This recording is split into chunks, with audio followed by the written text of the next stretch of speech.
Legends and Tales. By Bret Harte. Legends and Tales. The Legend of Monte del Diablo. The cautious reader will detect a lack of authenticity in the following pages. I am not a cautious reader myself, yet I confess with some concern to the absence of much documentary evidence in support of the singular incident I am about to relate. Disjointed memoranda, the proceedings of ayuntamientos and early departmental juntas, with other records of a primitive and superstitious people, have been my inadequate authorities. It is but just to state, however, that though this particular story lacks corroboration, in ransacking the Spanish archives of Upper California I have met with many more surprising and incredible stories, attested and supported to a degree that would have placed this legend beyond a cavil or doubt.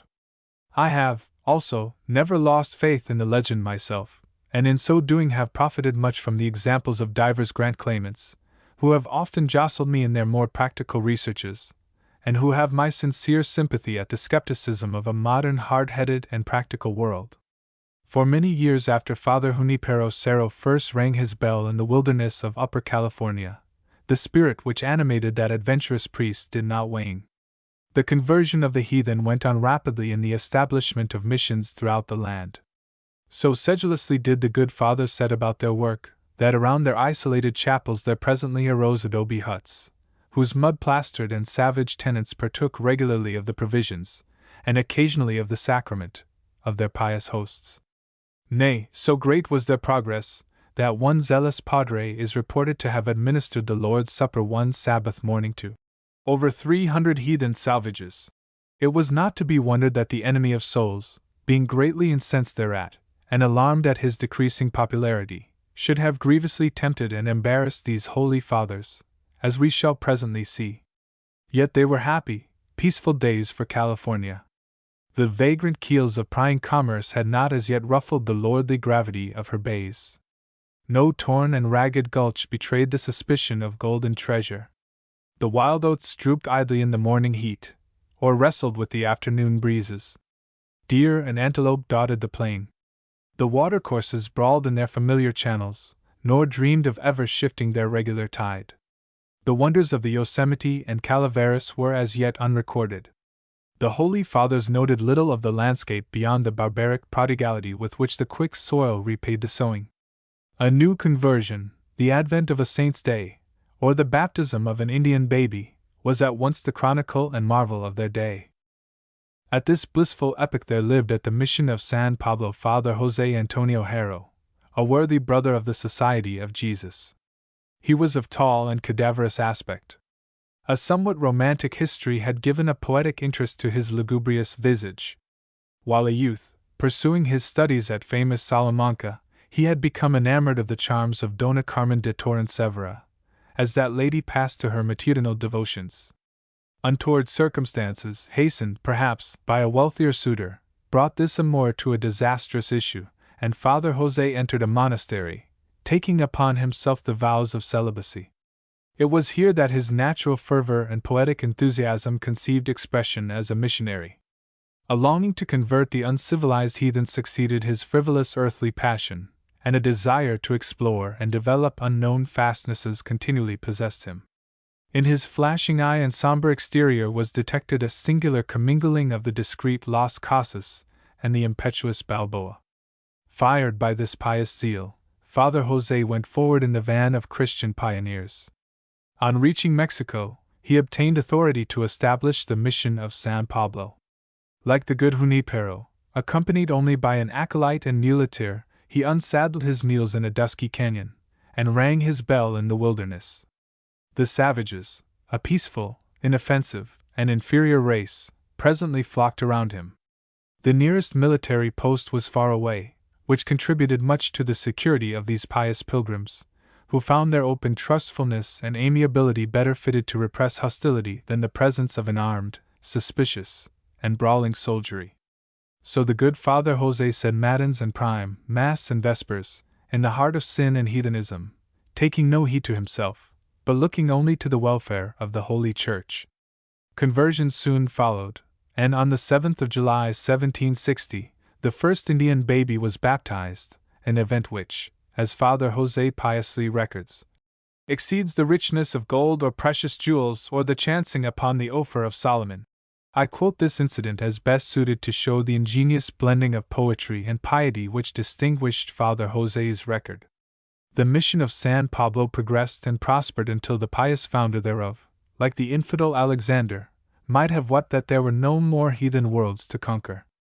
But his ardent and enthusiastic spirit could not long brook an idleness that seemed begotten of sin, and one pleasant August morning, in the year of grace 1770, Father José issued from the outer court of the mission building, equipped to explore the field for new missionary labors.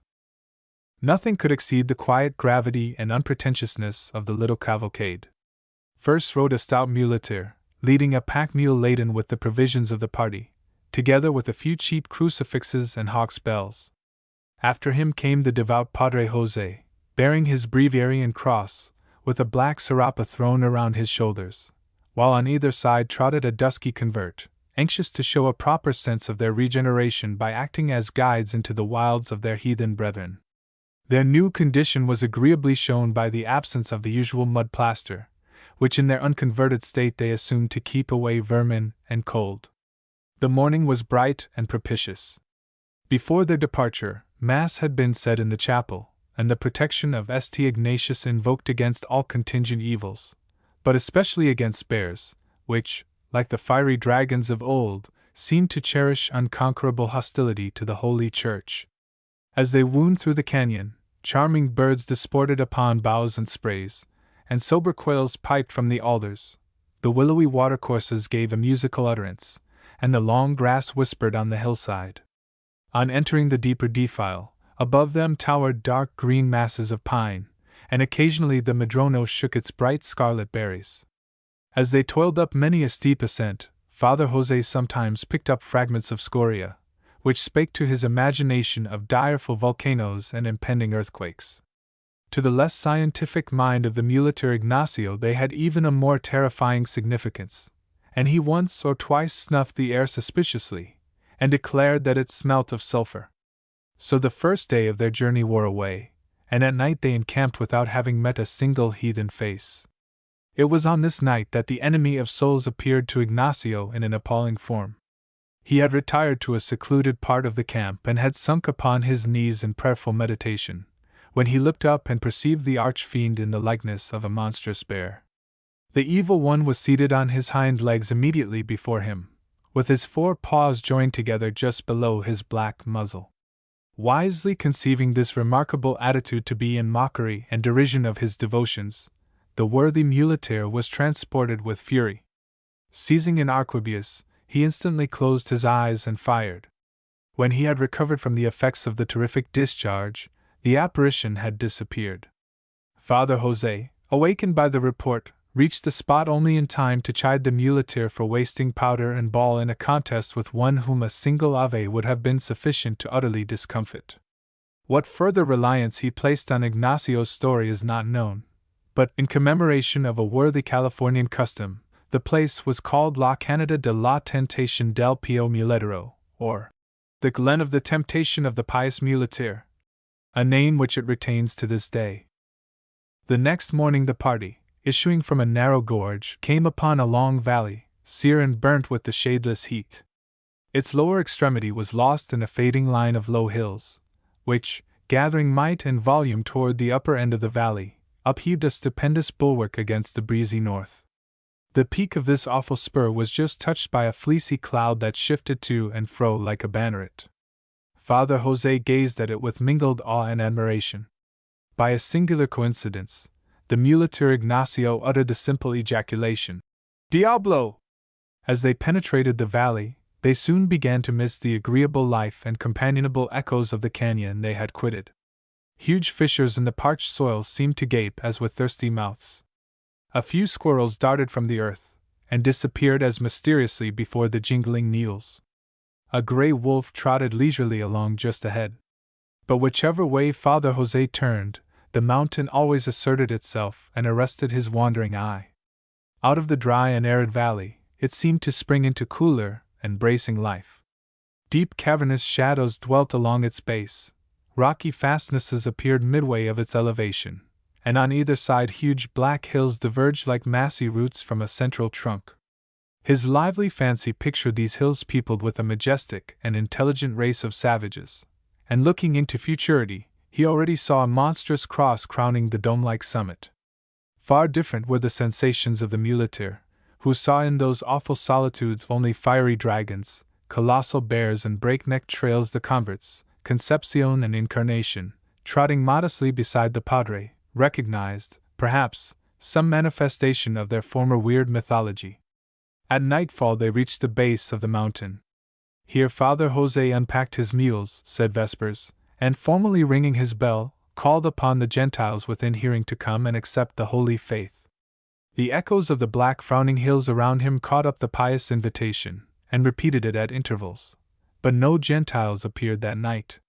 Nor were the devotions of the muleteer again disturbed, although he afterward asserted that, when the father's exhortation was ended, a mocking peal of laughter came from the mountain.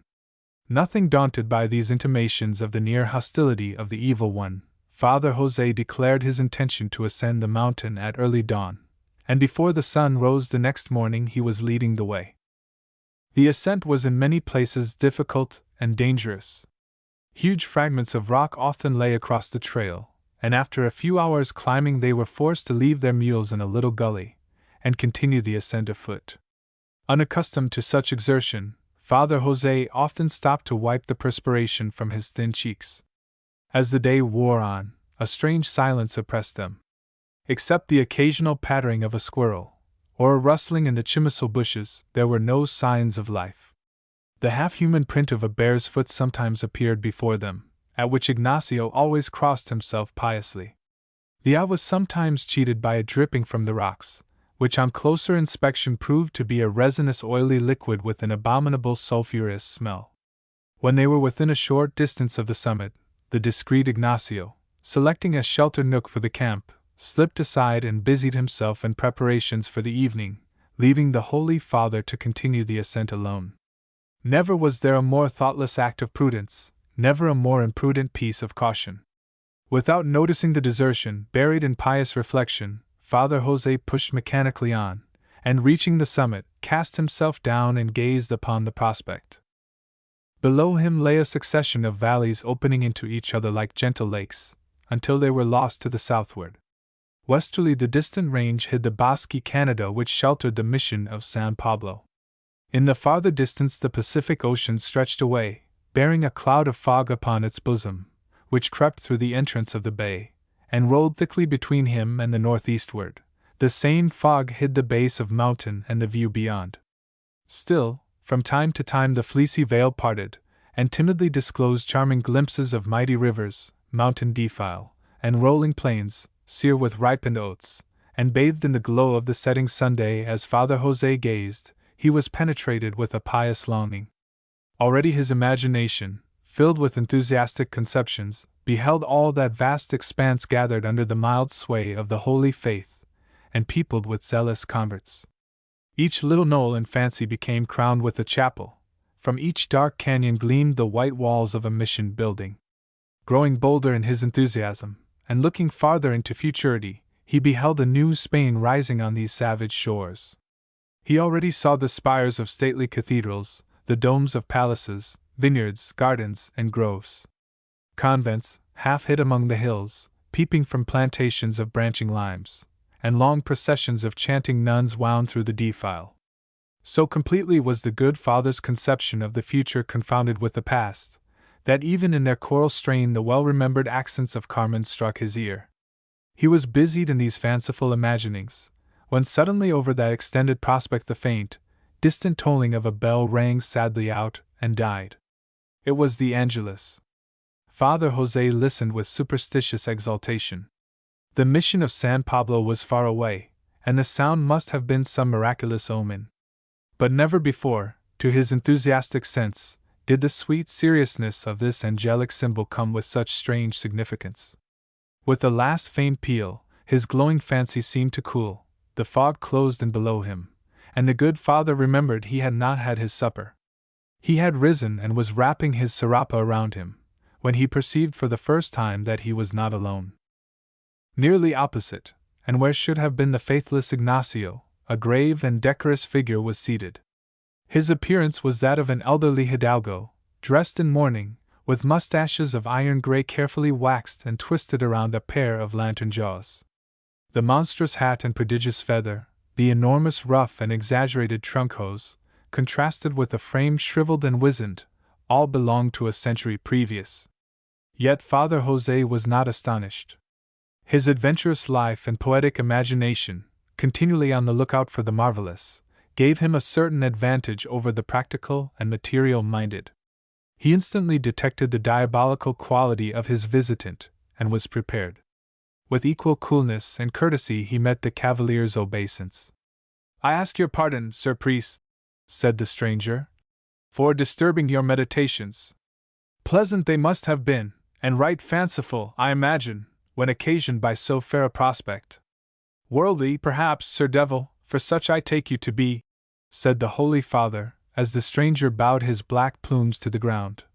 "Worldly, perhaps, for it hath pleased heaven to retain even in our regenerated state much that pertaineth to the flesh, yet still, I trust, not without some speculation for the welfare of the Holy Church.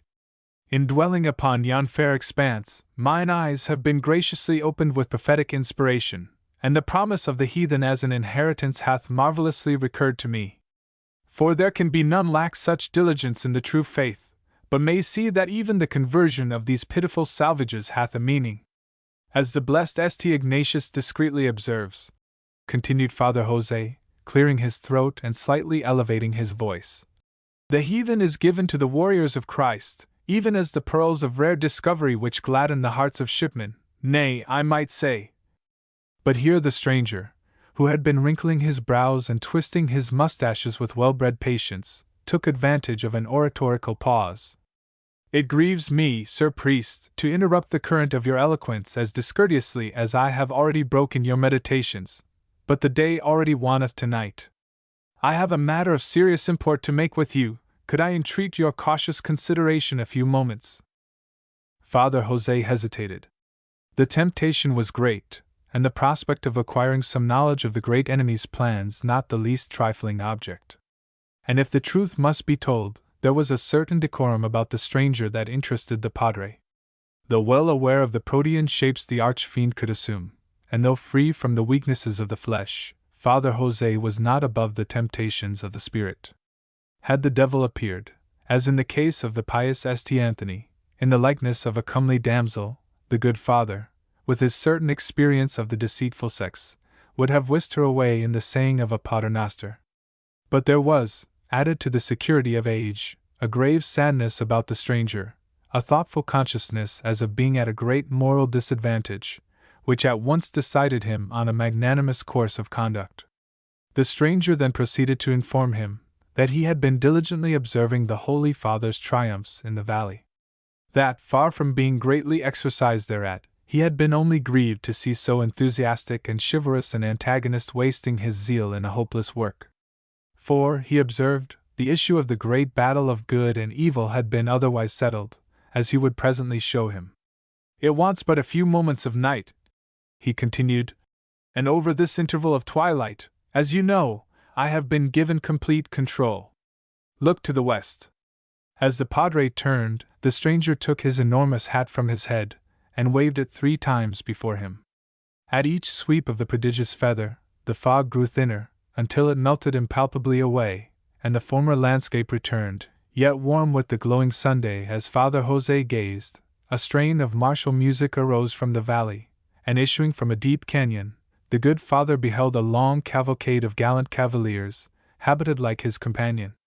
As they swept down the plain, they were joined by like processions, that slowly defiled from every ravine and canyon of the mysterious mountain.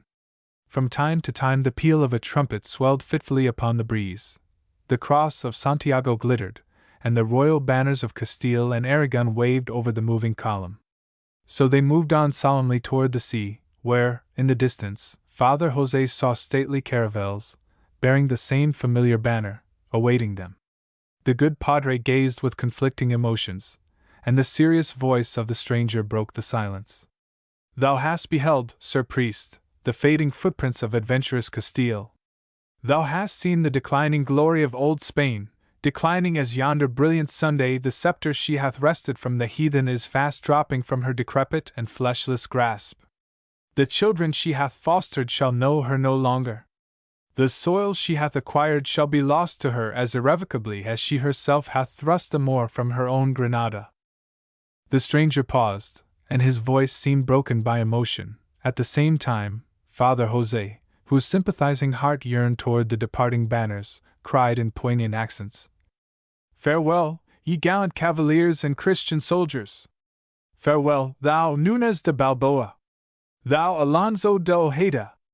And now, most venerable Las Casas! Farewell, and may heaven prosper still the seed ye left behind!" Then turning to the stranger, Father Jose beheld him gravely draw his pocket handkerchief from the basket hilt of his rapier, and apply it decorously to his eyes. "Pardon this weakness, Sir Priest," said the cavalier, apologetically, "but these worthy gentlemen were ancient friends of mine, and have done me many a delicate service, much more, perchance, than these poor sables may signify," he added, with a grim gesture toward the mourning suit he wore. Father Jose was too much preoccupied in reflection to notice the equivocal nature of this tribute, and, after a few moments' silence, said, as if continuing his thought, "But the seed they have planted shall thrive and prosper on this fruitful soil." As if answering the interrogatory, the stranger turned to the opposite direction, and again waving his hat, said, in the same serious tone, "Look to the east." The father turned, and, as the fog broke away before the waving plume, he saw that the sun was rising. Issuing with its bright beams through the passes of the snowy mountains beyond, appeared a strange and motley crew. Instead of the dark and romantic visages of his last phantom train, the father beheld with strange concern the blue eyes and flaxen hair of a Saxon race. In place of martial airs and musical utterance, there rose upon the ear a strange din of harsh gutturals and singular sibilation.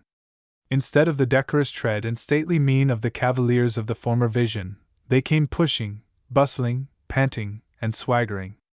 And as they passed, the good father noticed that giant trees were prostrated as with the breath of a tornado, and the bowels of the earth were torn and rent as with a convulsion. And Father Jose looked in vain for holy cross or Christian symbol. There was but one that seemed an ensign, and he crossed himself with holy horror as he perceived it bore the effigy of a bear. "Who are these swaggering Ishmaelites?" he asked, with something of asperity in his tone. The stranger was gravely silent. "What do they here, with neither cross nor holy symbol?" he again demanded. "Have you the courage to see, Sir Priest?" responded the stranger, quietly. Father Jose felt his crucifix, as a lonely traveler might his rapier, and assented. "Step under the shadow of my plume," said the stranger. Father Jose stepped beside him, and they instantly sank through the earth. When he opened his eyes, which had remained closed in prayerful meditation during his rapid descent, he found himself in a vast vault, bespangled overhead with luminous points like the starred firmament. It was also lighted by a yellow glow that seemed to proceed from a mighty sea or lake that occupied the center of the chamber. Around this subterranean sea dusky figures flitted, bearing ladles filled with the yellow fluid, which they had replenished from its depths. From this lake diverging streams of the same mysterious flood penetrated like mighty rivers the cavernous distance. As they walked by the banks of this glittering Styx, Father Jose perceived how the liquid stream at certain places became solid. The ground was strewn with glittering flakes. One of these the padre picked up and curiously examined. It was virgin gold.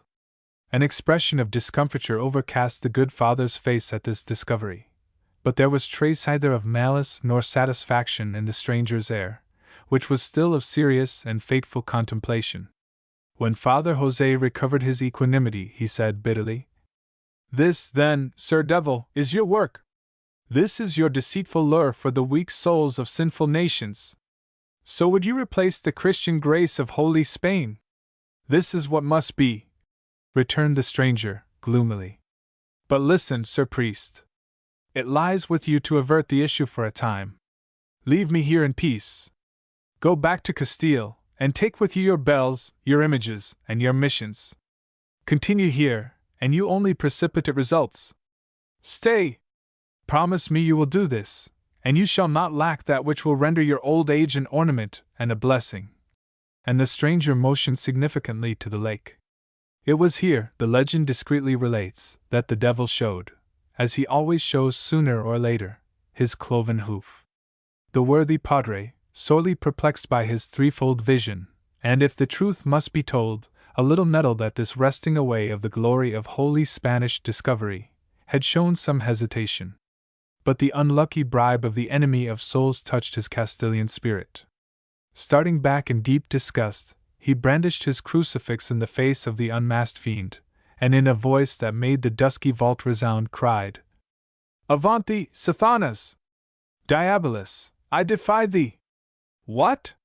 Wouldst thou bribe me, a brother of the Sacred Society of the Holy Jesus, licentiate of Cordova and Inquisitor of Guadalaxara? Thinkest thou to buy me with thy sordid treasure? Avant!"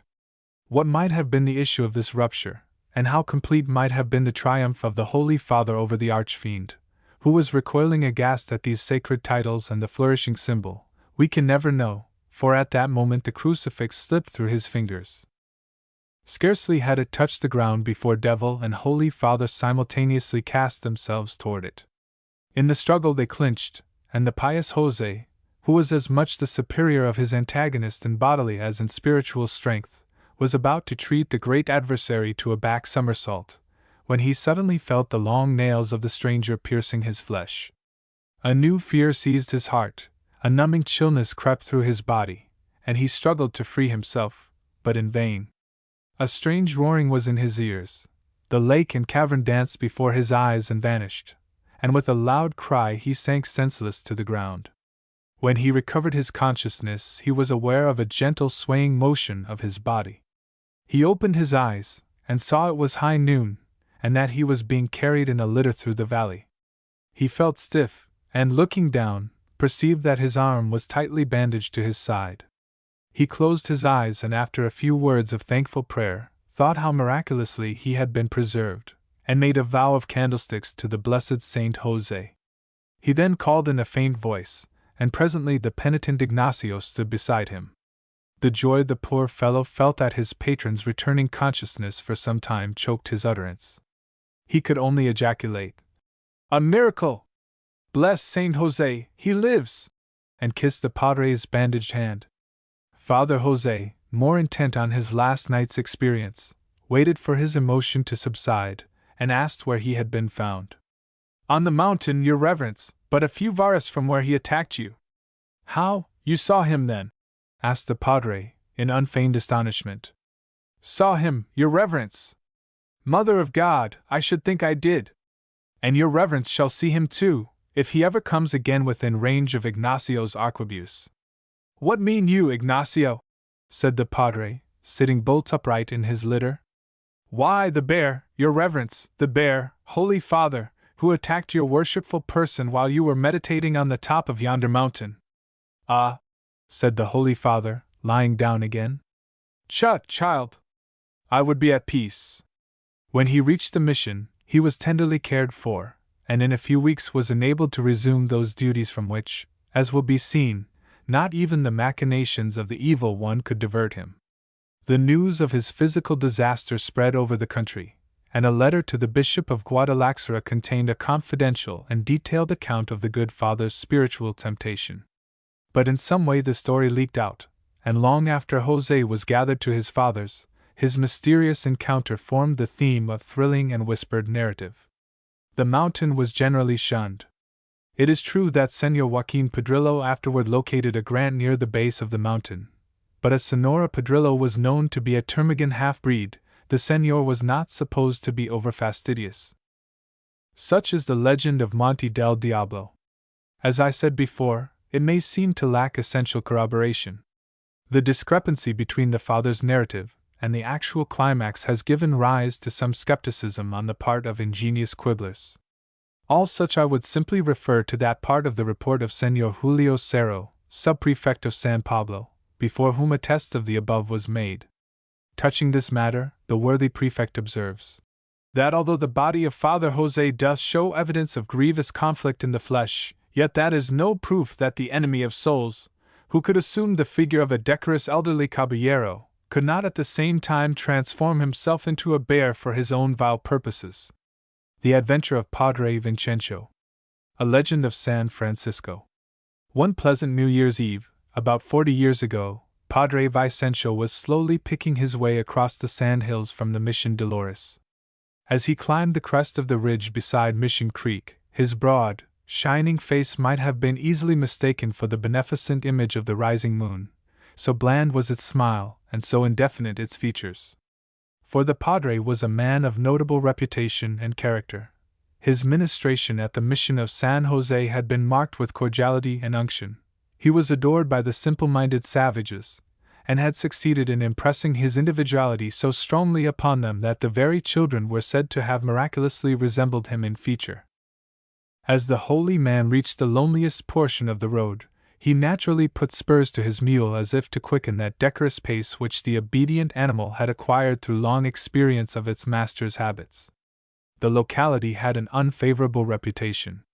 Sailors, deserters from whaleships, had been seen lurking about the outskirts of the town, and low scrub oaks which everywhere beset the trail might have easily concealed some desperate runaway. Besides these material obstructions, the devil, whose hostility to the church was well known, was said to sometimes haunt the vicinity in the likeness of a spectral whaler, who had met his death in a drunken bout, from a harpoon in the hands of a companion. The ghost of this unfortunate mariner was frequently observed sitting on the hill toward the dusk of evening, armed with his favorite weapon and a tub containing a coil of line, looking out for some belated traveler on whom to exercise his professional skill. It is related that the good Father Jose Maria of the Mission Dolores had been twice attacked by this phantom sportsman, that once, on returning from San Francisco, and panting with exertion from climbing the hill, he was startled by a stentorian cry of, "There she blows!" quickly followed by a hurtling harpoon, which buried itself in the sand beside him. That on another occasion he narrowly escaped destruction, his sirapa having been transfixed by the diabolical harpoon and dragged away in triumph. Popular opinion seems to have been divided as to the reason for the devil's particular attention to Father Jose, some asserting that the extreme piety of the Padre excited the evil one's animosity, and others that his adipose tendency simply rendered him, from a professional viewpoint, a profitable capture. Had Father Vincenzo been inclined to scoff at this apparition as a heretical innovation, there was still the story of Concepcion, the demon vaquero, whose terrible riata was fully as potent as the whaler's harpoon. Concepcion, when in the flesh, had been a celebrated herder of cattle and wild horses, and was reported to have chased the devil in the shape of a fleet pinto colt all the way from San Luis Obispo to San Francisco, vowing not to give up the chase until he had overtaken the disguised archenemy. This the devil prevented by resuming his own shape, but kept the unfortunate vaquero to the fulfillment of his rash vow, and Concepcion still scoured the coast on a phantom steed, beguiling the monotony of his eternal pursuit by lassoing travelers, dragging them at the heels of his unbroken mustang until they were eventually picked up, half strangled, by the roadside. The Padre listened attentively for the tramp of this terrible rider. But no footfall broke the stillness of the night. Even the hoofs of his own mule sank noiselessly in the shifting sand. Now and then a rabbit bounded lightly by him, or a quail ran into the bushes. The melancholy call of plover from the adjoining marshes of Mission Creek came to him so faintly and fitfully that it seemed almost a recollection of the past rather than a reality of the present. To add to his discomposure, one of those heavy sea fogs peculiar to the locality began to drift across the hills and presently encompassed him. While endeavoring to evade its cold embraces, Padre Vincenzo incautiously drove his heavy spurs into the flanks of his mule as that puzzled animal was hesitating on the brink of a steep declivity. Whether the poor beast was indignant at this novel outrage, or had been for some time reflecting on the evils of being priest-ridden, has not transpired. Enough that he suddenly threw up his heels, pitching the reverend man over his head, and having accomplished this feat, coolly dropped on his knees and tumbled after his rider. Over and over went the Padre, closely followed by his faithless mule. Luckily the little hollow which received the pair was of sand that yielded to the superincumbent weight, half burying them without further injury. For some moments the poor man lay motionless, vainly endeavoring to collect his scattered senses. A hand irreverently laid upon his collar, and a rough shake assisted to recall his consciousness. As the padre staggered to his feet, he found himself confronted by a stranger. Seen dimly through the fog, and under circumstances that, to say the least, were not prepossessing, the newcomer had an inexpressibly mysterious and brigand-like aspect. A long boat cloak concealed his figure, and a slouched hat hid his features, permitting only his eyes to glisten in the depths. With a deep groan, the padre slipped from the stranger's grasp and subsided into the soft sand again. "Gad's life!" said the stranger pettishly. "Hast no more bones in thy fat carcass than a jellyfish? Lend a hand here! Yo, heave ho!" And he dragged the padre into an upright position. "Now then, who and what art thou?" The padre could not help thinking that the question might have more properly been asked by himself, but with an odd mixture of dignity and trepidation he began enumerating his different titles, which were by no means brief, and would have been alone sufficient to strike awe in the bosom of an ordinary adversary. The stranger irreverently broke in upon his formal phrases, and assuring him that a priest was the very person he was looking for, coolly replaced the old man's hat, which had tumbled off, and bade him accompany him at once on an errand of spiritual counsel to one who was even then lying in extremity. "To think," said the stranger, "that I should stumble upon the very man I was seeking! Body of Bacchus! But this is lucky! Follow me quickly, for there is no time to lose." Like most easy natures, the positive assertion of the stranger, and withal a certain authoritative air of command, overcame what slight objections the padre might have feebly nurtured during this remarkable interview.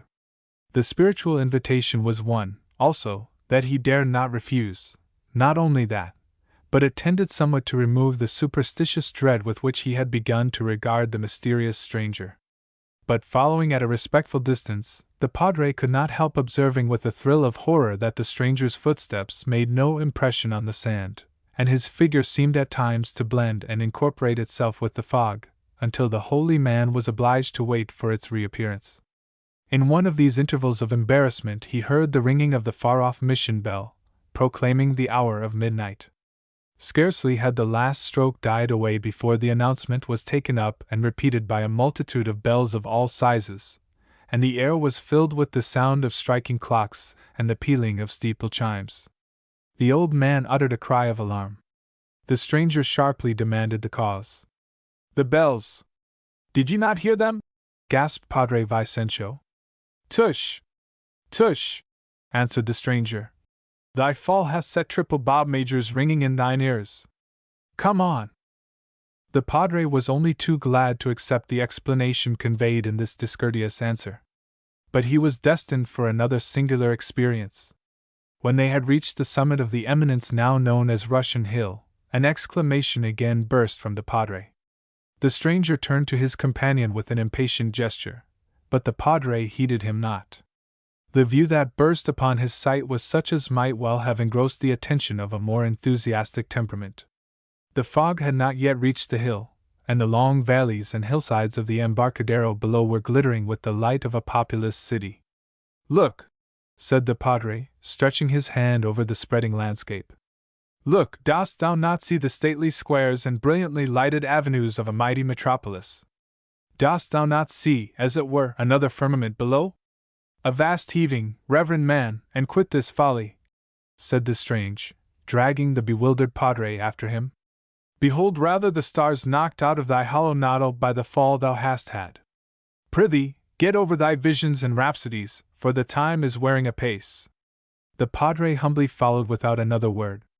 Descending the hill toward the north, the stranger leading the way, in a few moments the padre detected the wash of waves, and presently his feet struck the firmer sand of the beach.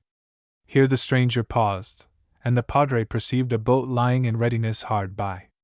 As he stepped into the stern sheets, in obedience to the command of his companion, he noticed that the rowers seemed to partake of the misty incorporeal texture of his companion, a similarity that became the more distressing when he perceived also that their oars in pulling together made no noise. The stranger, assuming the helm, guided the boat on quietly, while the fog, settling over the face of the water and closing around them, seemed to interpose a muffled wall between themselves and the rude jarring of the outer world. As they pushed further into this penetralia, the padre listened anxiously for the sound of creaking blocks and the rattling of cordage, but no vibration broke the veiled stillness or disturbed the warm breath of the fleecy fog. Only one incident occurred to break the monotony of their mysterious journey. A one-eyed rower, who sat in front of the padre, catching the devout father's eye, immediately grinned such a ghastly smile, and winked his remaining eye with such diabolical intensity of meaning that the padre was constrained to utter a pious ejaculation, which had the disastrous effect of causing the marine cockles to catch a crab, throwing his heels in the air and his head into the bottom of the boat.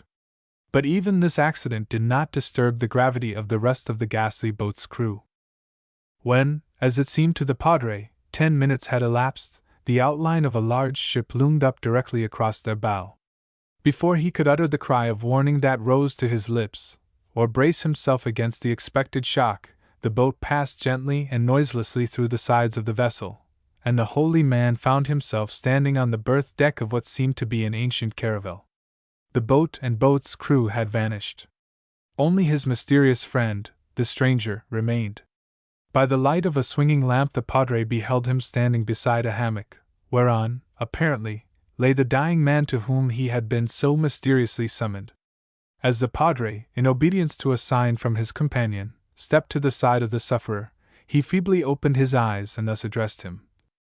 "Thou sayest before thee, Reverend Father, a helpless mortal, struggling not only with the last agonies of the flesh, but beaten down and tossed with sore anguish of the spirit. It matters little when or how I became what thou now sayest me. Enough that my life has been ungodly and sinful, and that my only hope of absolution lies in my imparting to thee a secret which is of vast importance to the Holy Church, and affects greatly her power, wealth, and dominion on these shores.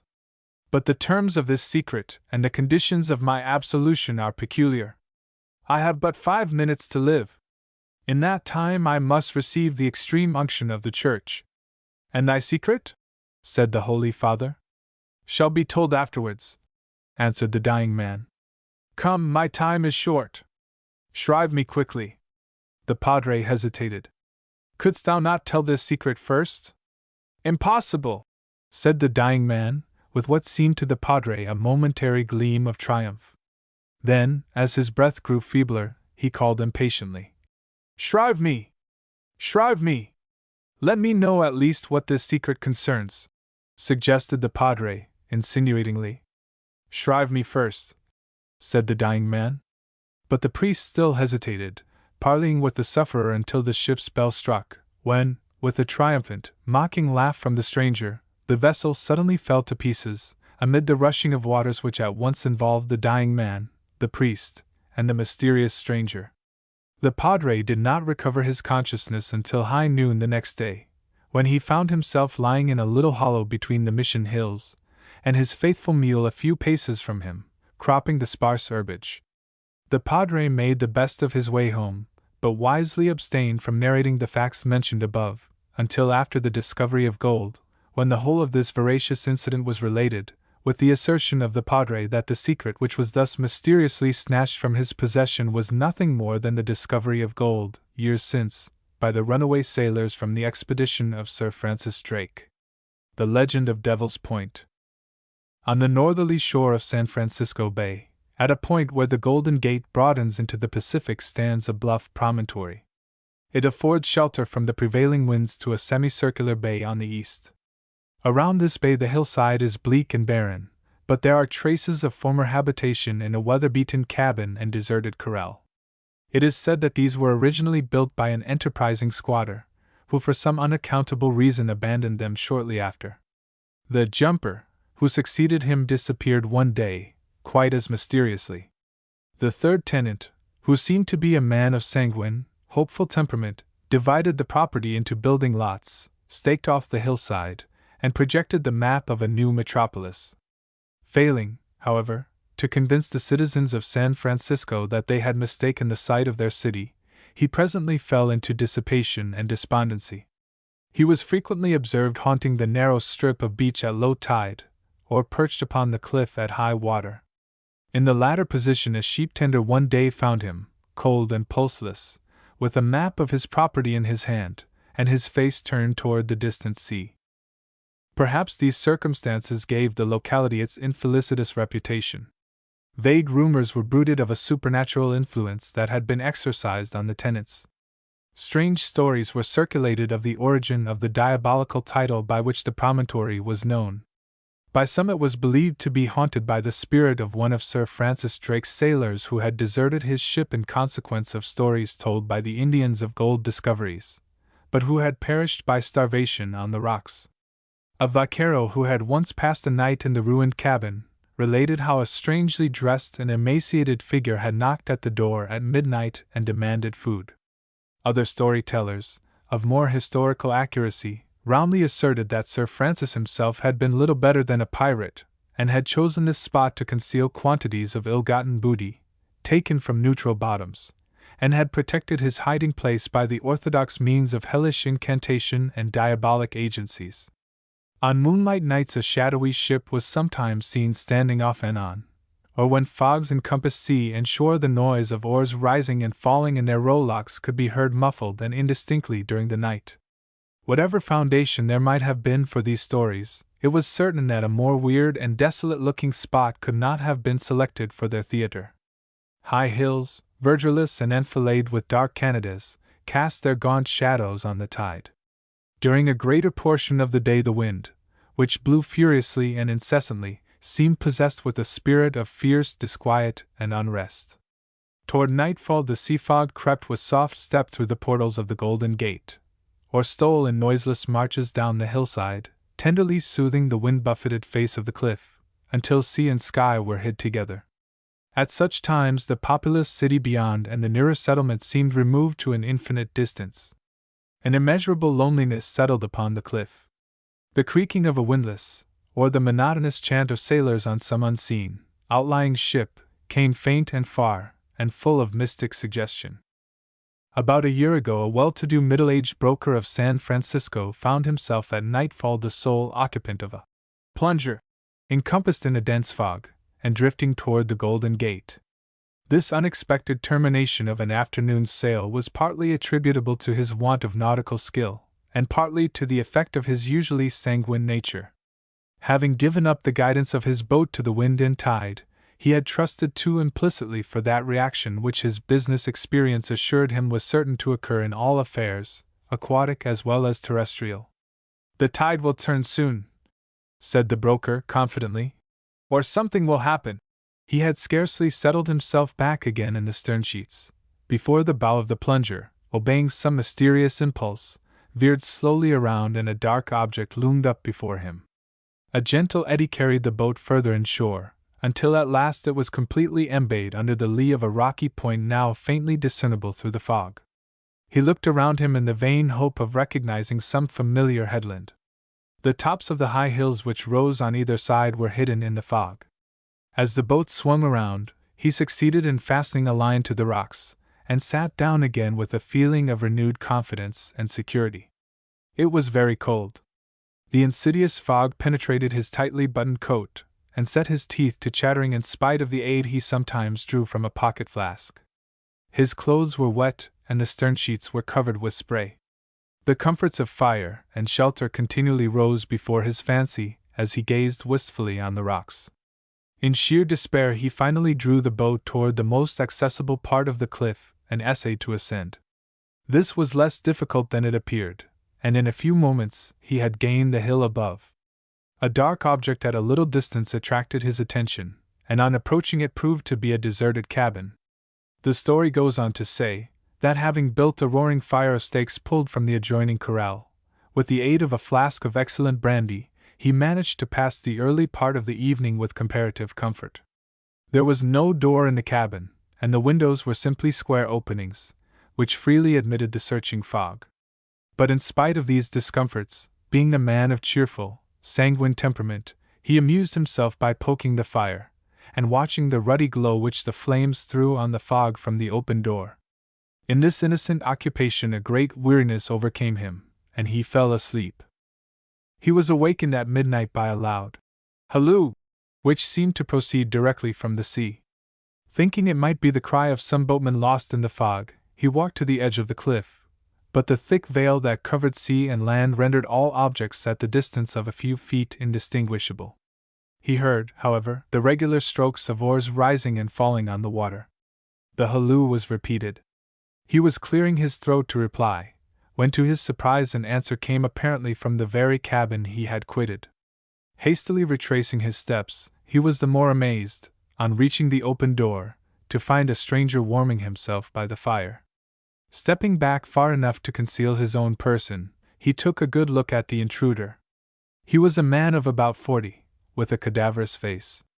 But the oddity of his dress attracted the broker's attention more than his lugubrious physiognomy. His legs were hid in enormously wide trousers descending to his knee, where they met long boots of sealskin. A pea jacket with exaggerated cuffs, almost as large as the breeches, covered his chest, and around his waist a monstrous belt, with a buckle like a dentist's sign, supported 2 trumpet-mouthed pistols and a curved hanger. He wore a long queue, which depended halfway down his back. As the firelight fell on his ingenuous countenance, the broker observed with some concern that this queue was formed entirely of a kind of tobacco, known as pigtail, or twist. Its effect, the broker remarked, was much heightened when in a moment of thoughtful abstraction the apparition bit off a portion of it, and rolled it as a quid into the cavernous recesses of his jaws. Meanwhile, the nearer splash of oars indicated the approach of the unseen boat. The broker had barely time to conceal himself behind the cabin before a number of uncouth-looking figures clambered up the hill toward the ruined rendezvous. They were dressed like the previous comer, who, as they passed through the open door, exchanged greetings with each in antique phraseology, bestowing at the same time some familiar nickname. Flash in the Pan, Spitter of Frogs, Momsey Butt, Lathyard Will, and Mark the Pinker were the few sobriquets the broker remembered. Whether these titles were given to express some peculiarity of their owner he could not tell, for a silence followed as they slowly ranged themselves upon the floor of the cabin in a semicircle around their cadaverous host. At length Momsey Butt, a spherical-bodied man-of-war's man, with a rubicund nose, got on his legs somewhat unsteadily, and addressed himself to the company. They had met that evening, said the speaker, in accordance with the time-honored custom. This was simply to relieve that one of their number who for 50 years had kept watch and ward over the locality where certain treasures had been buried. At this point the broker pricked up his ears. "If so be, camarados and brothers all," he continued, "ye are ready to receive the report of our excellent and well-beloved brother, Master Slittheweasand, touching his search for this treasure, why, marry, to tea and begin." A murmur of assent went around the circle as the speaker resumed his seat.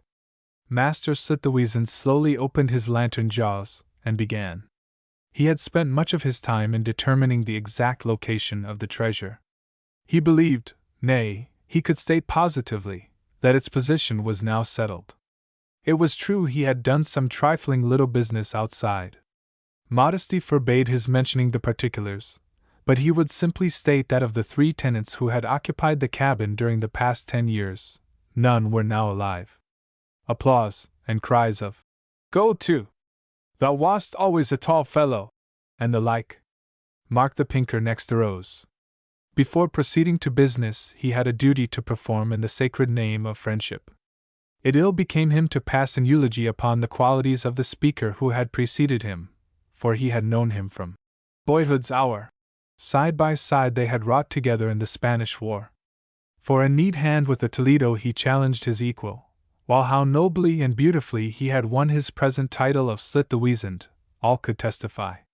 The speaker, with some show of emotion, asked to be pardoned if he dwelt too freely on passages of their early companionship. He then detailed, with a fine touch of humor, his comrade's peculiar manner of slitting the ears and lips of a refractory Jew, who had been captured in one of their previous voyages. He would not weary the patience of his hearers, but would briefly propose that the report of Slittheweasand be accepted, and that the thanks of the company be tendered him. A beaker of strong spirits was then rolled into the hut, and cans of grog were circulated freely from hand to hand. The health of Slittheweasand was proposed in a neat speech by Mark the Pinker, and responded to by the former gentleman in a manner that drew tears to the eyes of all present. To the broker, in his concealment, this momentary diversion from the real business of the meeting occasioned much anxiety. As yet nothing had been said to indicate the exact locality of the treasure to which they had mysteriously alluded. Fear restrained him from open inquiry, and curiosity kept him from making good his escape during the orgies which followed. But his situation was beginning to become critical.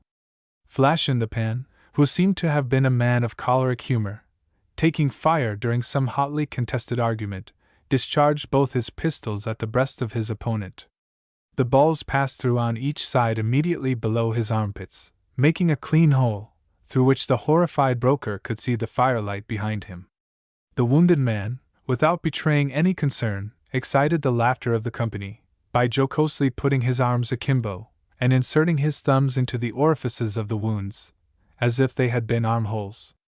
This having in a measure restored good humor, the party joined hands and formed a circle preparatory to dancing. The dance was commenced by some monotonous stanzas hummed in a very high key by one of the party, the rest joining in the following chorus, which seemed to present a familiar sound to the broker's ear. At the regular recurrence of the last line, the party discharged their loaded pistols in all directions, rendering the position of the unhappy broker one of extreme peril and perplexity. When the tumult had partially subsided, Flash in the Pan called the meeting to order, and most of the revelers returned to their places, Momsey but, however, insisting upon another chorus, and singing at the top of his voice. Flash in the Pan drew a pistol from his belt, and bidding someone gag Momsey but with the stock of it, proceeded to read from a portentous roll of parchment that he held in his hand. It was a semi-legal document, clothed in the quaint phraseology of a bygone period. After a long preamble, asserting their loyalty as lieges of Her Most Bountiful Majesty and Sovereign Lady the Queen, the document declared that they then and there took possession of the promontory, and all the treasure trove therein contained, formerly buried by Her Majesty's most faithful and devoted Admiral Sir Francis Drake, with the right to search, discover, and appropriate the same. And for the purpose thereof they did then and there form a guild or corporation to so discover, search for, and disclose said treasures, and by virtue thereof they solemnly subscribe their names. But at this moment the reading of the parchment was arrested by an exclamation from the assembly, and the broker was seen frantically struggling at the door in the strong arms of Mark the Pinker. "Let me go!" he cried, as he made a desperate attempt to reach the side of Master Flash in the Pan. "Let me go! I tell you, gentlemen, that document is not worth the parchment it is written on. The laws of the state, the customs of the country, the mining ordinances, are all against it. Don't, by all that's sacred, throw away such a capital investment through ignorance and informality. Let me go! I assure you, gentlemen, professionally, that you have a big thing, a remarkably big thing, and even if I ain't in it, I'm not going to see it fall through. Don't, for God's sake, gentlemen, I implore you, put your names to such a ridiculous paper. There isn't a notary." He ceased. The figures around him, which were beginning to grow fainter and more indistinct, as he went on, swam before his eyes, flickered, reappeared again, and finally went out. He rubbed his eyes and gazed around him. The cabin was deserted. On the hearth the red embers of his fire were fading away in the bright beams of the morning sun, that looked aslant through the open window. He ran out to the cliff. The sturdy sea breeze fanned his feverish cheeks, and tossed the white caps of waves that beat in pleasant music on the beach below. A stately merchantman with snowy canvas was entering the gate. The voices of sailors came cheerfully from a bark at anchor below the point. The muskets of the sentries gleamed brightly on Alcatraz, and the rolling of drums swelled on the breeze. Farther on, the hills of San Francisco, cottage-crowned and bordered with wharves and warehouses, met his longing eye. Such is the legend of Devil's Point. Any objections to its reliability may be met with the statement that the broker who tells the story has since incorporated a company under the title of Flash in the Pan Gold and Silver Treasure Mining Company, and that its shares are already held at a stiff figure. A copy of the original document is said to be on record in the office of the company, and on any clear day the locality of the claim may be distinctly seen from the hills of San Francisco. The Devil and the Broker. A medieval legend. The church clocks in San Francisco were striking 10. The devil, who had been flying over the city that evening, just then alighted on the roof of a church near the corner of Bush and Montgomery Streets. It will be perceived that the popular belief that the devil avoids holy edifices, and vanishes at the sound of a credo or paternoster, is long since exploded. Indeed, modern skepticism asserts that he is not averse to these orthodox discourses, which particularly bear reference to himself, and in a measure recognize his power and importance. I am inclined to think, however, that his choice of a resting place was a good deal influenced by its contiguity to a populous thoroughfare. When he was comfortably seated, he began pulling out the joints of a small rod which he held in his hand, and which presently proved to be an extraordinary fishing pole, with a telescopic adjustment that permitted its protraction to a marvelous extent. Affixing a line thereto, he selected a fly of a particular pattern from a small box which he carried with him, and making a skillful cast, threw his line into the very center of that living stream which ebbed and flowed through Montgomery Street. Either the people were very virtuous that evening, or the bait was not a taking one. In vain the devil whipped the stream at an eddy in front of the Occidental, or trolled his line into the shadows of the Cosmopolitan. 5 minutes passed without even a nibble.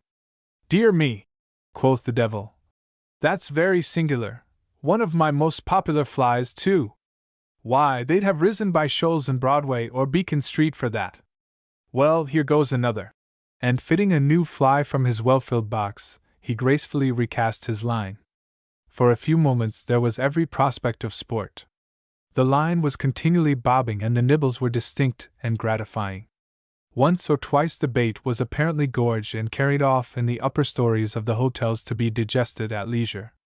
At such times the professional manner in which the devil played out his line would have thrilled the heart of Isaac Walton. But his efforts were unsuccessful. The bait was invariably carried off without hooking the victim, and the devil finally lost his temper. "I've heard of these San Franciscans before," he muttered. "Wait till I get hold of one, that's all," he added malevolently, as he rebaited his hook. A sharp tug and a wriggle foiled his next trial, and finally, with considerable effort, he landed a portly 200-pound broker upon the church roof. As the victim lay there gasping, it was evident that the devil was in no hurry to remove the hook from his gills, nor did he exhibit in this delicate operation that courtesy of manner and graceful manipulation which usually distinguished him. "Come," he said gruffly as he grasped the broker by the waistband. "Quit that whining and grunting. Don't flatter yourself that you're a prize either. I was certain to have had you. It was only a question of time.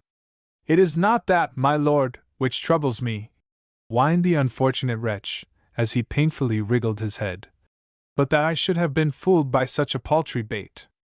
What will they say of me down there? To have let bigger things go by, and to be taken in by this cheap trick," he added, as he groaned and glanced at the fly which the devil was carefully rearranging, "is what, pardon me, my lord, is what gets me." "Yes," said the devil, philosophically. "I never caught anybody yet who didn't say that. But tell me, ain't you getting somewhat fastidious down there? Here is one of my most popular flies, the greenback," he continued, exhibiting an emerald-looking insect, which he drew from his box. "This, so generally considered excellent in election season, has not even been nibbled at. Perhaps your sagacity, which, in spite of this unfortunate contretemps, no one can doubt," added the devil, with a graceful return to his usual courtesy, "may explain the reason or suggest a substitute." The broker glanced at the contents of the box with a supercilious smile. "Too old-fashioned, my lord, long ago played out. Yet," he added, with a gleam of interest, "for a consideration I might offer something, ahem, that would make a taking substitute for these trifles. Give me," he continued in a brisk, businesslike way, "a slight percentage and a bonus down, and I'm your man." "Name your terms," said the devil earnestly. "My liberty and a percentage on all you take, and the thing's done." The devil caressed his tail thoughtfully, for a few moments. He was certain of the broker anyway, and the risk was slight. "Done," he said. "Stay a moment," said the artful broker. "There are certain contingencies. Give me your fishing rod and let me apply the bait myself. It requires a skillful hand, my lord. Even your well-known experience might fail." Leave me alone for half an hour, and if you have reason to complain of my success, I will forfeit my deposit, I mean my liberty." The devil acceded to his request, bowed, and withdrew.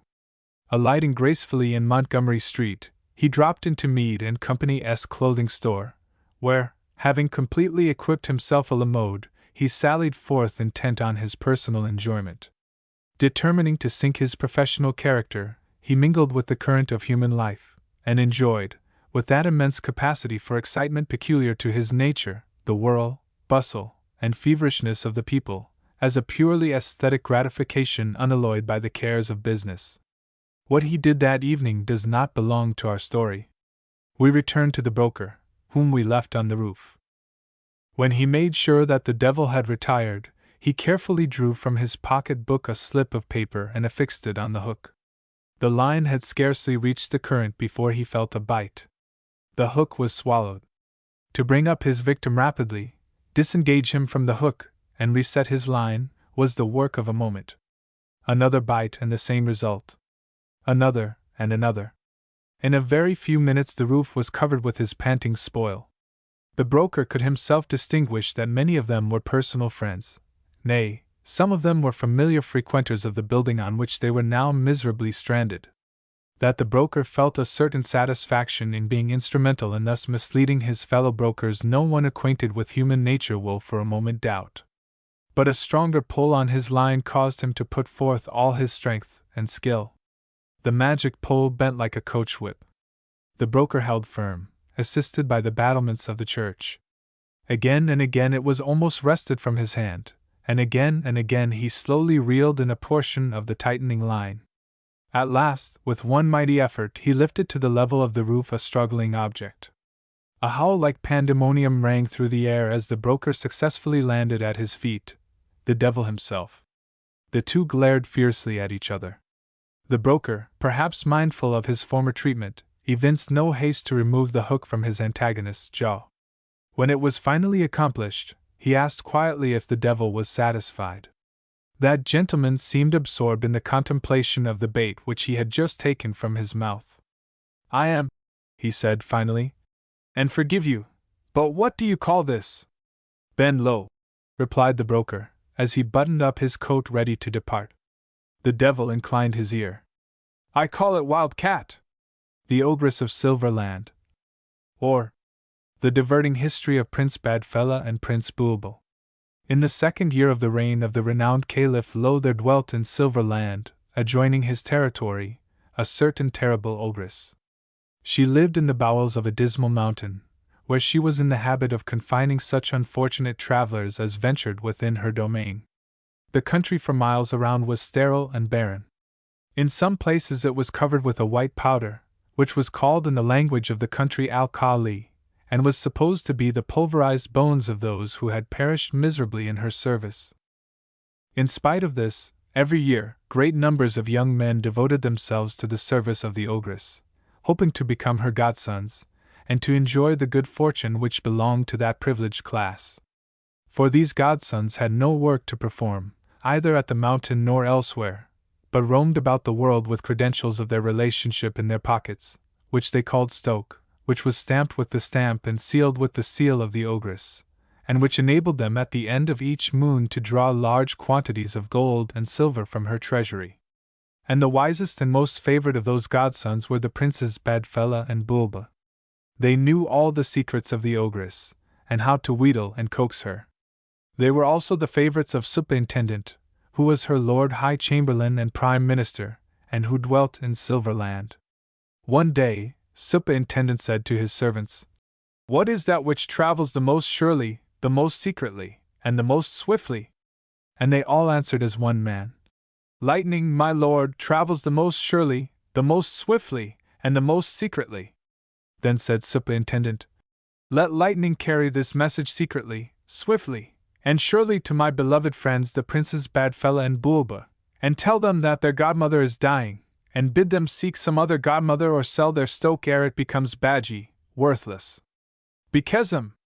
On our heads be it," answered the servants, and they ran to Lightning with the message, who flew with it to the city by the sea, and delivered it, even at that moment, into the hands of the Princes Badfella and Bulbul.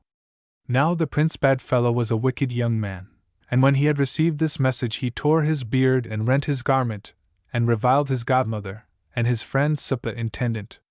But presently he arose, and dressed himself in his finest stuffs, and went forth into the bazaars and among the merchants, capering and dancing as he walked, and crying in a loud voice, "Oh, happy day!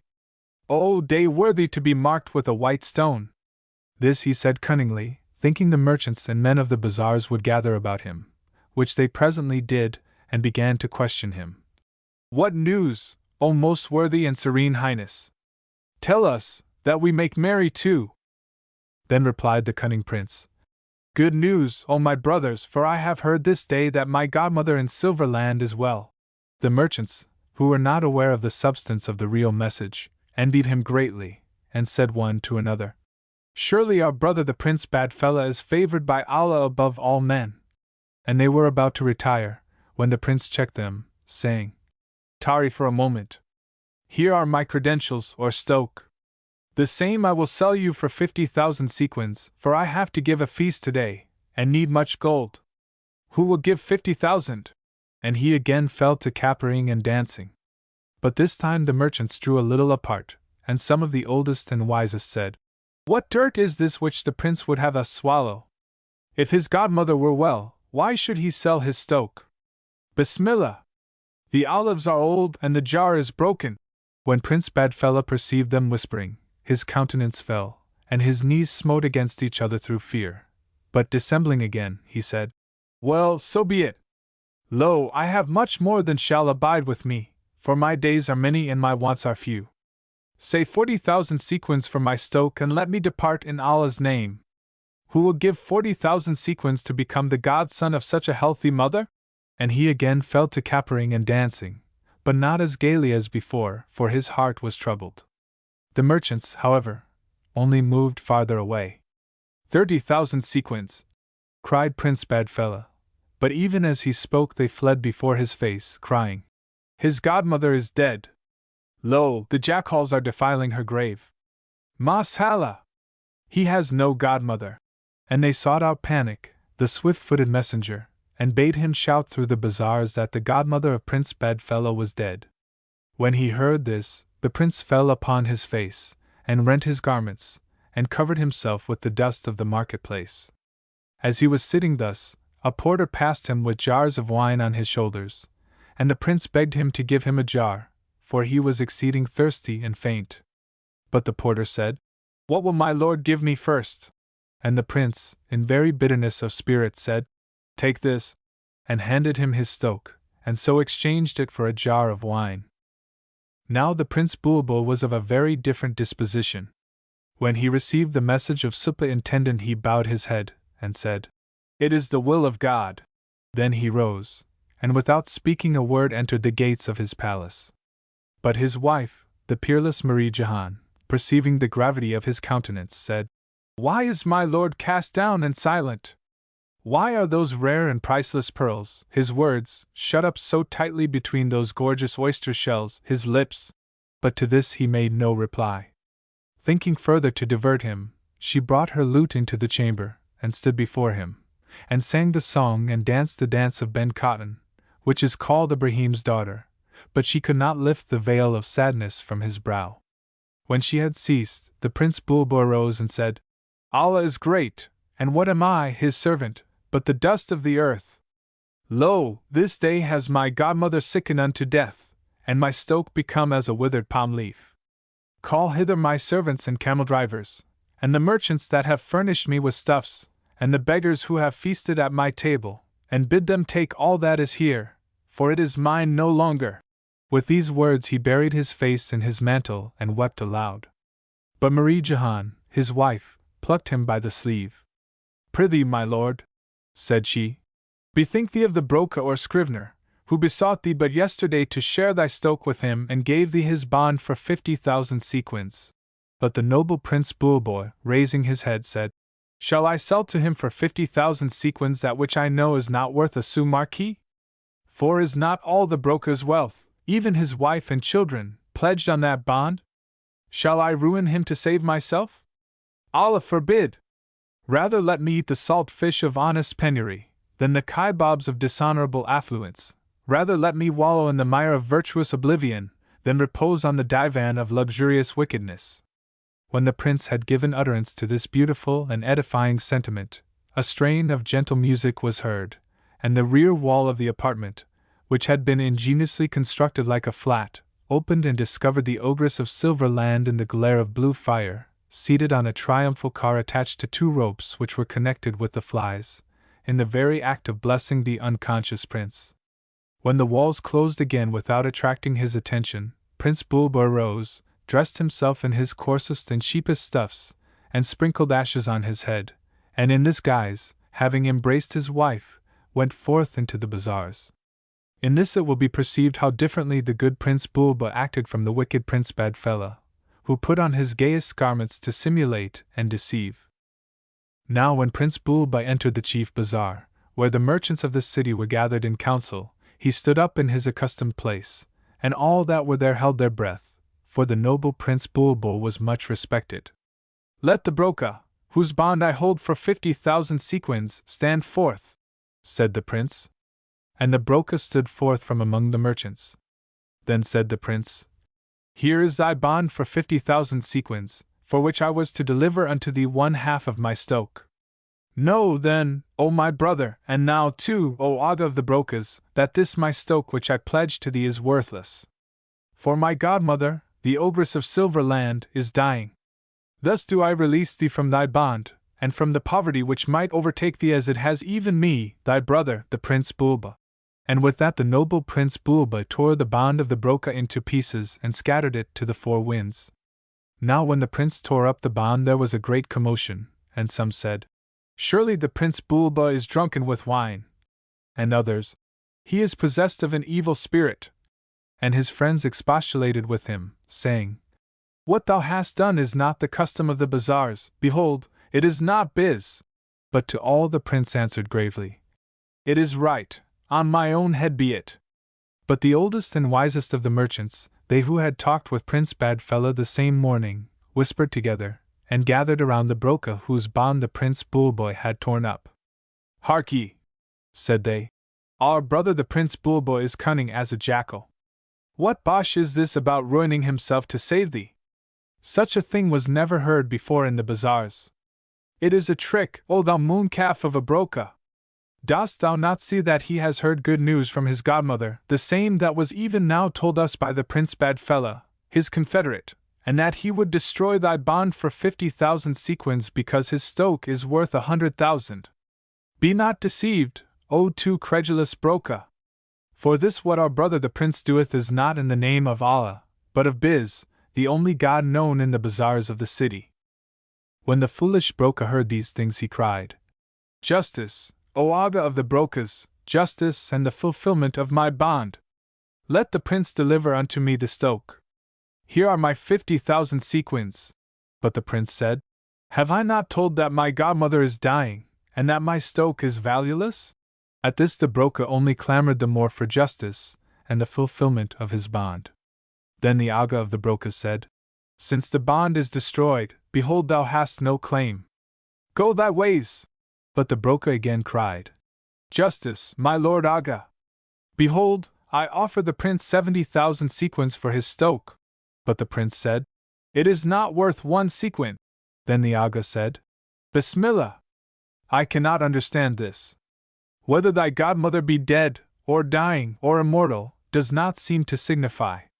Therefore, O prince, by the laws of Biz and of Allah, thou art released. Give the broker thy stoke for 70,000 sequins, and bid him depart in peace. On his own head be it." When the prince heard this command, he handed his stoke to the broker, who counted out to him 70,000 sequins. But the heart of the virtuous prince did not rejoice, nor did the broker, when he found his stoke was valueless. But the merchants lifted their hands in wonder at the sagacity and wisdom of the famous Prince Bulbul. For none would believe that it was the law of Allah that the prince followed, and not the rules of Biz. The ruins of San Francisco. Towards the close of the 19th century, the city of San Francisco was totally engulfed by an earthquake. Although the whole coastline must have been much shaken, the accident seems to have been purely local, and even the city of Oakland escaped. Schwapelfurt, the celebrated German geologist, has endeavored to explain this singular fact by suggesting that there are some things the earth cannot swallow, a statement that should be received with some caution, as exceeding the latitude of ordinary geological speculation. Historians disagree in the exact date of the calamity. Tulu Krish, the well-known New Zealander, whose admirable speculations on the ruins of St. Paul as seen from London Bridge have won for him the attentive consideration of the scientific world, fixes the occurrence in A. Died in 1880. This, supposing the city to have been actually founded in 1850, as asserted, would give but 30 years for it to have assumed the size and proportions it had evidently attained at the time of its destruction. It is not our purpose, however, to question the conclusions of the justly famed Maorian philosopher. Our present business lies with the excavations that are now being prosecuted by order of the Hawaiian government upon the site of the lost city. Every one is familiar with the story of its discovery. For many years the Bay of San Francisco had been famed for the luscious quality of its oysters. It is stated that a dredger one day raked up a large bell, which proved to belong to the City Hall, and led to the discovery of the cupola of that building. The attention of the government was at once directed to the spot. The Bay of San Francisco was speedily drained by a system of patent siphons, and the city, deeply embedded in mud, brought to light after a burial of many centuries. The City Hall, Post Office, Mint, and Custom House were readily recognized by the large full-fed barnacles which adhered to their walls. Shortly afterwards the first skeleton was discovered, that of a broker, whose position in the upper strata of mud nearer the surface was supposed to be owing to the exceeding buoyancy, or inflation of scrip which he had secured about his person while endeavoring to escape. Many skeletons, supposed to be those of females, encompassed in that peculiar steel coop or cage which seems to have been worn by the women of that period, were also found in the upper stratum. Alexis von Puffer, in his admirable work on San Francisco, accounts for the position of these unfortunate creatures by asserting that the steel cage was originally the frame of a parachute-like garment which distended the skirt, and in the submersion of the city prevented them from sinking. If anything, says von Puffer, could have been wanting to add intensity to the horrible catastrophe which took place as the waters first entered the city, it would have been furnished in the forcible separation of the sexes at this trying moment. Buoyed up by their peculiar garments, the female population instantly ascended to the surface. As the drowning husband turned his eyes above, what must have been his agony as he saw his wife shooting upward, and knew that he was debarred the privilege of perishing with her. To the lasting honor of the male inhabitants, be it said that but few seem to have availed themselves of their wives' superior levity. Only one skeleton was found still grasping the ankles of another in their upward journey to the surface. For many years California had been subject to slight earthquakes, more or less generally felt, but not of sufficient importance to awaken anxiety or fear. Perhaps the absorbing nature of the San Franciscans' pursuits of gold-getting, which metal seems to have been valuable in those days, and actually used as a medium of currency, rendered the inhabitants reckless of all other matters. Everything tends to show that the calamity was totally unlooked for. We quote the graphic language of Schwapelfurt. The morning of the tremendous catastrophe probably dawned upon the usual restless crowd of gold-getters intent upon their several avocations. The streets were filled with the expanded figures of gaily dressed women, acknowledging with coy glances the respectful salutations of beaux as they gracefully raised their remarkable cylindrical head coverings, a model of which is still preserved in the Honolulu Museum. The brokers had gathered at their respective temples. The shopmen were exhibiting their goods. The idlers, or bummers, a term applied to designate an aristocratic, privileged class who enjoyed immunities from labor, and from whom a majority of the rulers are chosen, were listlessly regarding the promenaders from the street corners or the doors of their bibulous temples. A slight premonitory thrill runs through the city. The busy life of this restless microcosm is arrested. The shopkeeper pauses as he elevates the goods to bring them into a favorable light, and the glib professional recommendation sticks on his tongue. In the drinking saloon the glass is checked halfway to the lips, on the streets the promenaders pause. Another thrill, and the city begins to go down, a few of the more persistent topers tossing off their liquor at the same moment.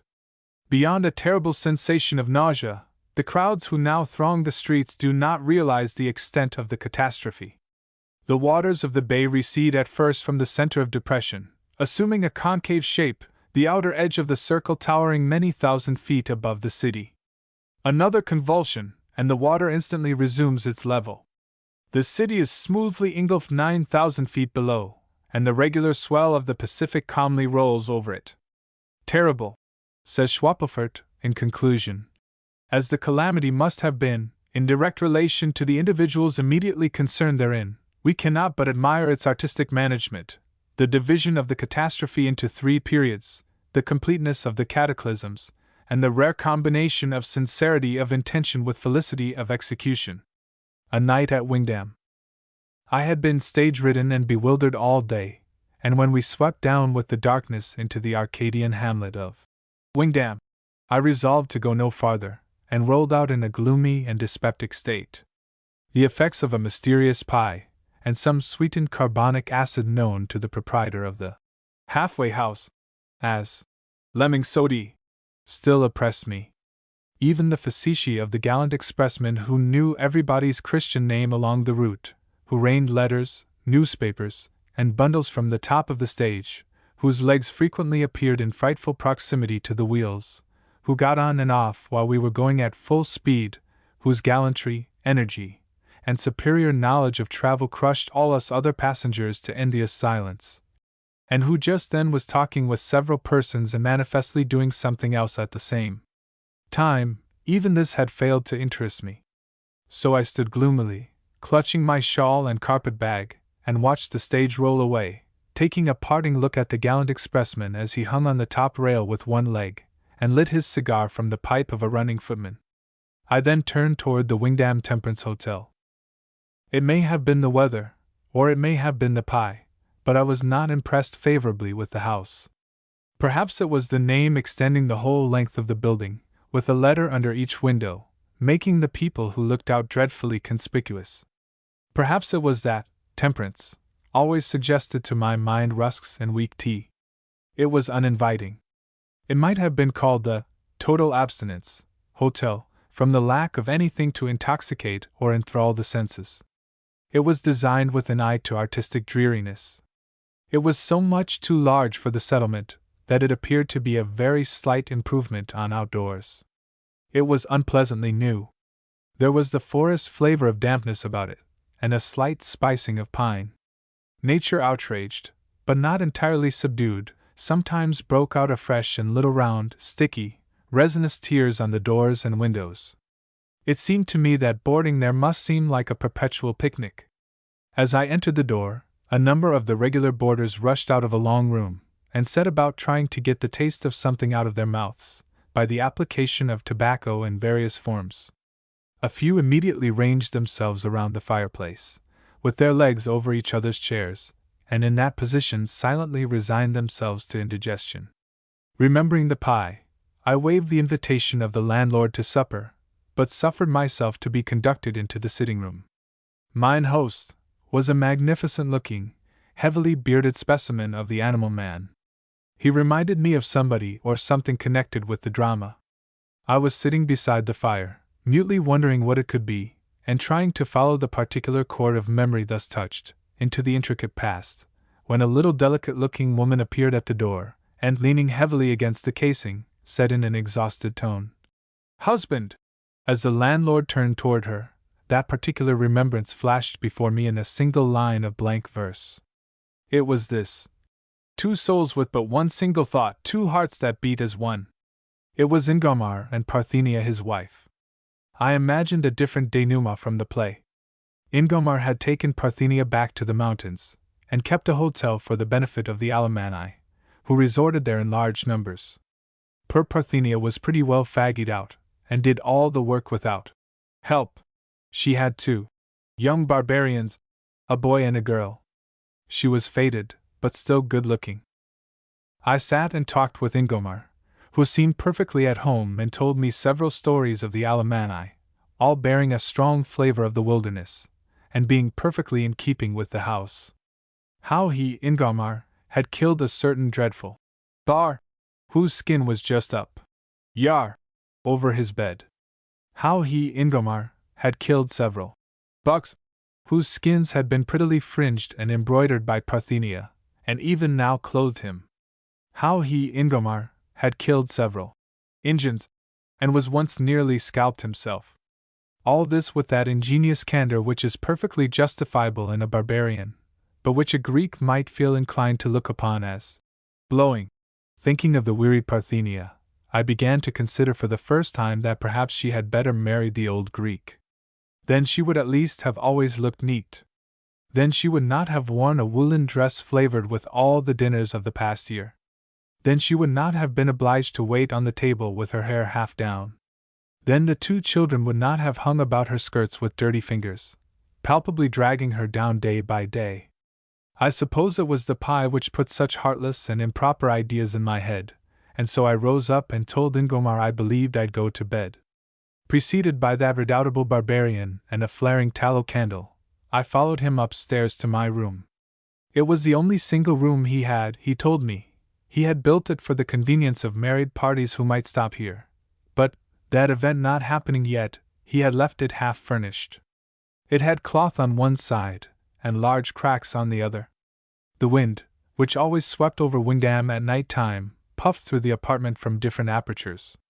The window was too small for the hole in the side of the house where it hung, and rattled noisily. Everything looked cheerless and dispiriting.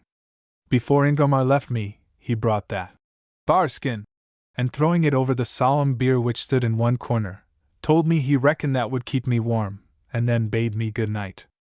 I undressed myself, the light blowing out in the middle of that ceremony, crawled under the bar-skin, and tried to compose myself to sleep. But I was staringly wide awake. I heard the wind sweep down the mountainside, and toss the branches of the melancholy pine, and then enter the house, and try all the doors along the passage. Sometimes strong currents of air blew my hair all over the pillow, as with strange whispering breaths. The green timber along the walls seemed to be sprouting, and sent a dampness even through the bar-skin. I felt like Robinson Crusoe in his tree, with the ladder pulled up, or like the rocked baby of the nursery song. After lying awake half an hour, I regretted having stopped at Wingdam. At the end of the 3rd quarter, I wished I had not gone to bed, and when a restless hour passed, I got up and dressed myself. There had been a fire down in the big room. Perhaps it was still burning. I opened the door and groped my way along the passage, vocal with the snores of the Alemanni and the whistling of the night wind. I partly fell downstairs, and at last entering the big room, saw the fire still burning. I drew a chair toward it, poked it with my foot, and was astonished to see, by the upspringing flash, that Parthenia was sitting there also, holding a faded-looking baby. I asked her why she was sitting up. She did not go to bed on Wednesday night before the mail arrived, and then she awoke her husband, and there were passengers to tend to. Did she not get tired sometimes? A little, but Abner, the barbarian's Christian name, had promised to get her more help next spring, if business was good. How many boarders had she? She believed about 40 came to regular meals, and there was transient custom, which was as much as she and her husband could tend to. But he did a great deal of work. What work? Oh, bringing in the wood, and looking after the traders' things.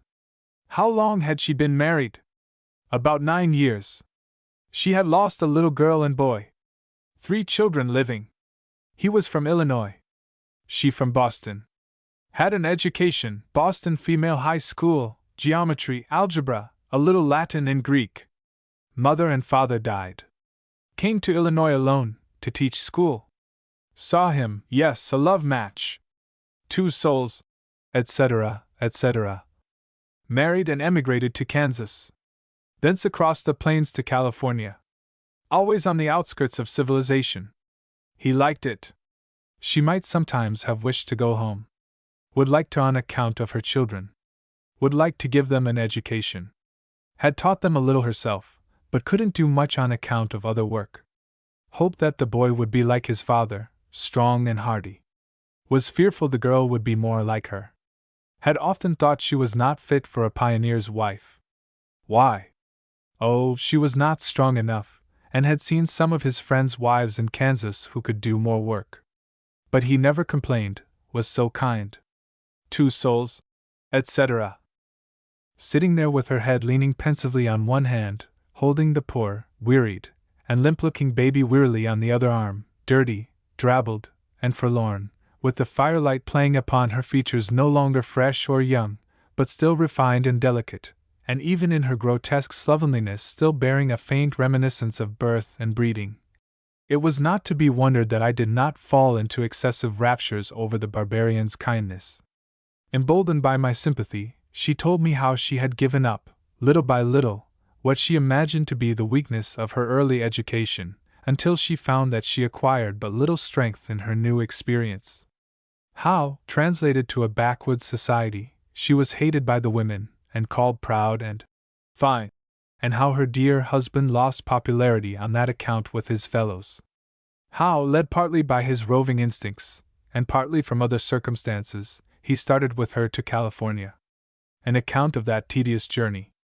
How it was a dreary, dreary waste in her memory, only a blank plain marked by a little cairn of stones, a child's grave. How she had noticed that little Willie failed. How she had called Abner's attention to it, but manlike, he knew nothing about children, and pooh-poohed it, and was worried by the stock. How it happened that after they had passed Sweetwater, she was walking beside the wagon one night, and looking at the western sky, and she heard a little voice say, "Mother!" How she looked into the wagon and saw that little Willie was sleeping comfortably, and did not wish to wake him. How that in a few moments more she heard the same voice saying, "Mother!" How she came back to the wagon and leaned down over him, and felt his breath upon her face, and again covered him up tenderly, and once more resumed her weary journey beside him, praying to God for his recovery. How with her face turned to the sky she heard the same voice saying, "Mother!" and directly a great bright star shot away from its brethren and expired. And how she knew what had happened, and ran to the wagon again only to pillow a little pinched and cold white face upon her weary bosom. The thin red hands went up to her eyes here, and for a few moments she sat still. The wind tore round the house and made a frantic rush at the front door, and from his couch of skins in the inner room, Ingomar, the barbarian, snored peacefully. Of course she always found a protector from insult and outrage in the great courage and strength of her husband? Oh yes, when Ingomar was with her she feared nothing. But she was nervous and had been frightened once. How? They had just arrived in California. They kept house then, and had to sell liquor to traders. Ingomar was hospitable, and drank with everybody, for the sake of popularity in business, and Ingomar got to like liquor, and was easily affected by it. And how one night there was a boisterous crowd in the barroom, she went in and tried to get him away, but only succeeded in awakening the coarse gallantry of the half-crazed revelers. And how, when she had at last got him in the room with her frightened children, he sank down on the bed in a stupor, which made her think the liquor was drugged. And how she sat beside him all night, and near morning heard a step in the passage, and, looking toward the door, saw the latch slowly moving up and down, as if somebody were trying it. And how she shook her husband, and tried to waken him, but without effect. And how at last the door yielded slowly at the top, it was bolted below, as if by a gradual pressure without, and how a hand protruded through the opening.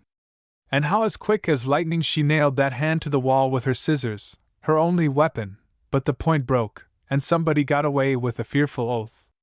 How she never told her husband of it, for fear he would kill that somebody. But how on one day a stranger called here, and as she was handing him his coffee, she saw a queer triangular scar on the back of his hand. She was still talking, and the wind was still blowing, and Ingomar was still snoring from his couch of skins, when there was a shout high up the straggling street, and a clattering of hoofs, and rattling of wheels. The mail had arrived. Parthenia ran with the fated baby to awaken Ingomar, and almost simultaneously the gallant expressman stood again before me addressing me by my Christian name, and inviting me to drink out of a mysterious black bottle. The horses were speedily watered, and the business of the gallant expressman concluded, and bidding Parthenia good-bye, I got on the stage, and immediately fell asleep, and dreamt of calling on Parthenia and Ingomar, and being treated with pie to an unlimited extent, until I woke up the next morning in Sacramento. I have some doubts as to whether all this was not a dyspeptic dream, but I never witnessed the drama, and hear that noble sentiment concerning two souls, etc., without thinking of Wingdam and poor Parthenia.